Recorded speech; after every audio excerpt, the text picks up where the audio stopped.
Hello दोस्तों, स्वागत है आपका इस वीडियो में। आज हम पढ़ने वाले हैं what is peptide bond and how this peptide bond form.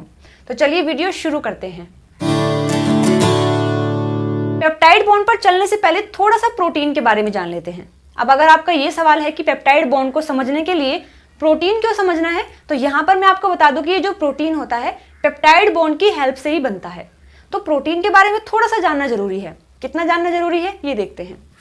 तो यहाँ पर हम जानते हैं कि जो प्रोटीन होता है, ये जो प्रोटीन है ये मैक्रोमोलिक्यूल होता है, यानी कि साइज में बड़ा होता है और एज वेल एज उसका मास भी काफ़ी ज़्यादा होता है प्रोटीन का।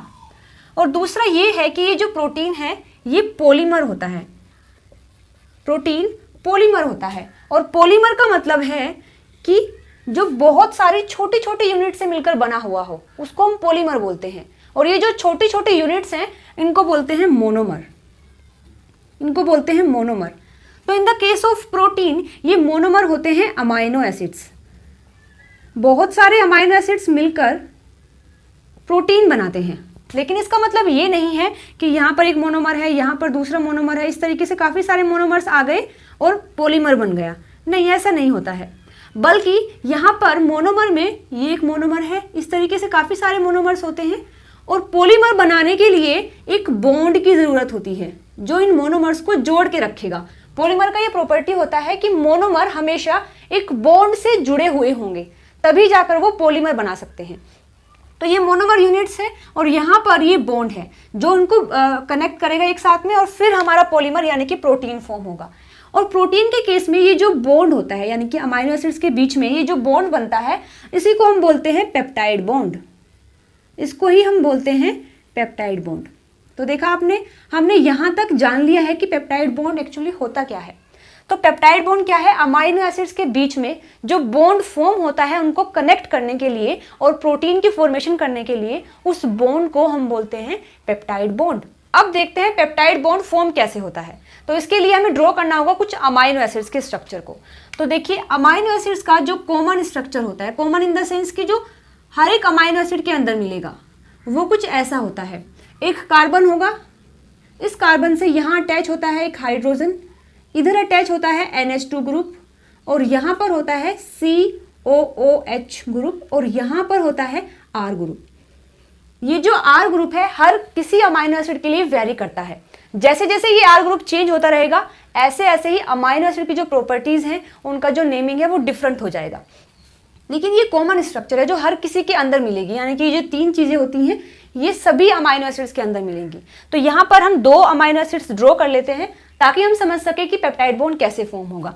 तो देखिए, फर्स्ट ये हो जाएगा कार्बन, यहाँ पर NH2 और यहाँ H, यहाँ COOH और यहाँ पर R। ये है हमारा फर्स्ट अमाइनो एसिड। यहाँ पर ड्रॉ करते हैं दूसरा हाइड्रोजन, NH2 R ग्रुप और ये COOH। अब इन दोनों अमाइनो एसिड्स को हमें जोड़ना है। तो वो जुड़ते कैसे हैं? With the help of peptide bond. अब यहाँ पर पेप्टाइड बॉन्ड कैसे फॉर्म होगा? अब ये जो स्ट्रक्चर है थोड़ा सा मॉडिफिकेशन करना है, इनको इनकी जो अरेंजमेंट है वो अलग करनी है। कुछ इस तरीके से स्ट्रक्चर होती है COOH की और यहाँ पर हमें करना है, ये नाइट्रोजन है, एक H यहाँ और एक H यहाँ, बिल्कुल सब कुछ सेम है, बस थोड़ा सा अरेंजमेंट डिफरेंट हुआ है। तो इसके लिए जो नाइट्रोजन है इसके पास लोन पेयर्स होते हैं। तो इस तरीके से नाइट्रोजन के पास होता है पार्शियल नेगेटिव चार्ज और इस कार्बन के पास होता है पार्शियल पॉजिटिव चार्ज। तो ये जो लोन पेयर्स होते हैं ये कार्बन के साथ में बॉन्ड बना लेते हैं, इस कार्बन के साथ में बॉन्ड बना लेते हैं। लेकिन हम जानते हैं कि एक कार्बन जो होता है मैक्सिमम 4 बॉन्ड ही फॉर्म कर सकता है, उससे ज़्यादा नहीं कर सकता। लेकिन जैसे ही नाइट्रोजन यहाँ पर बॉन्ड बनाता है तो इस कार्बन के पास, इस वाले कार्बन के पास अब 5 बॉन्ड हो चुके हैं, 1 2 3 4 और ये 5। तो इस तरीके से इस कार्बन को अपना एक बॉन्ड खत्म करना होगा ताकि वो नाइट्रोजन के साथ में बॉन्ड बना सके। तो यहाँ से ये निकल जाता है, यानी कि ये जो OH है यहाँ से निकल जाएगा और इस नाइट्रोजन से ये H निकल जाएगा, इस नाइट्रोजन से ये H निकलेगा और यहाँ से ये OH निकलेगा और इस तरीके से ये दोनों कंबाइन होने के बाद यहाँ से एक मॉलिक्यूल ऑफ H2O बाहर निकल जाता है। यानी कि यहाँ से निकल जाएगा। और जैसे ही निकल जाता है तो आप देखिए अब यहाँ पर जो बॉन्ड फॉर्म होगा वो कुछ ऐसा फॉर्म होता है। इसको हम हटा देंगे यहाँ से क्योंकि ये निकल चुका है, ये भी निकल चुका है। अब ये जो बॉन्ड फॉर्म हुआ है ये कुछ ऐसा बॉन्ड फॉर्म हुआ है। ये जो बॉन्ड फॉर्म हुआ है यहाँ पर इस तरीके से कार्बन और नाइट्रोजन के बीच में फॉर्म होगा। और ये जो बॉन्ड होता है ये एक तरीके का एमाइड लिंकेज है, एमाइड लिंकेज है। और इस अमाइड लिंकेज को ही हम बोलते हैं पेप्टाइड बॉन्ड। ये होता है हमारा पेप्टाइड बॉन्ड जो कि फॉर्म हुआ है with the help of dehydration. यहाँ पर ये H2O निकला है तो डिहाइड्रेशन हुआ है और तब जाके हमें ये पेप्टाइड बॉन्ड फॉर्म हुआ है। तो इस तरीके से ये जो CONH है यानी कि ये वाला जो है ये है पेप्टाइड बॉन्ड। तो देखा आपने इस तरीके से एक अमाइनो एसिड है, दूसरा अमाइनो एसिड है, ये अब जुड़ चुके हैं बॉन्ड की हेल्प से। This is called peptide bond. अब ये जो फॉर्म हुआ है इसको हम बोलते हैं डाईपेप्टाइड। क्या बोलते हैं? डाईपेप्टाइड बोलते हैं। अब ये जो डाईपेप्टाइड है इसका नाम सुनने से ऐसा लगता है कि यहाँ पर दो पेप्टाइड बॉन्ड होंगे, डाईपेप्टाइड यानी कि दो पेप्टाइड बॉन्ड होंगे, लेकिन ऐसा नहीं है। डाई से यहाँ मतलब होता है कि यहाँ पर दो अमाइनो एसिड हैं, दो अमाइनो एसिड हैं और एक सिंगल पेप्टाइड बॉन्ड है, एक सिंगल पेप्टाइड बॉन्ड है। तो आपको याद रखना है कि यहाँ पर डाई से मतलब बॉन्ड से नहीं बल्कि अमाइनो एसिड से हैं। इसी तरीके से अगर आप एग्जांपल लेते हैं ट्राईपेप्टाइड का, ट्राईपेप्टाइड का, तो ट्राईपेप्टाइड में क्या होगा दोस्तों?